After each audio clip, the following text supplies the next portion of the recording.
Ahoj, mé jméno je Kuj a já vás vítám u nového videa. Dneska pro vás mám dvě zprávy, jednu dobrou, jednu špatnou. Řeknu vám jednu. Tu špatnou, ať tu máte za sebou, ale teď jsem si vzpomněl, už jsem vám to říkal. Speciál třeba s odběratelů, že to bude později, že to už víte, a že se vám to chci ještě strašně moc omluvit, že to bude později. No a já teďka jsem dostal Asus, můžete takhle vidět, vám ho ukážu komplet. Je to vlastně do stylu černobílé. Tady mám i myš. Tady takhle. Tak, jako takhle Asus. Že vám to otočím, ten mobil.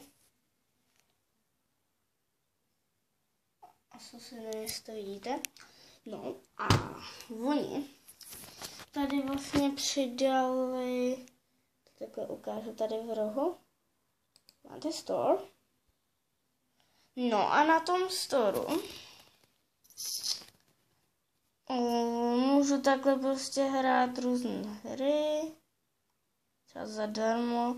To si potom někdy stáhnu, z toho bych chtěl udělat i nějaký videa, takže si můžu stáhnout, já nevím, to je zadarmo, třeba Minecraft můžu zkusit, story mode, no prostě něco, nějaký kravěnky, tady si dáme třeba hry, jo, a už jedem, to načítá.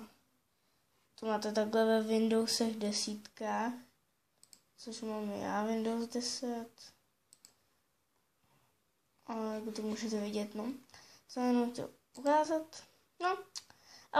A to byl takový krátký díl, no. A to bylo asi pro tento díl vše.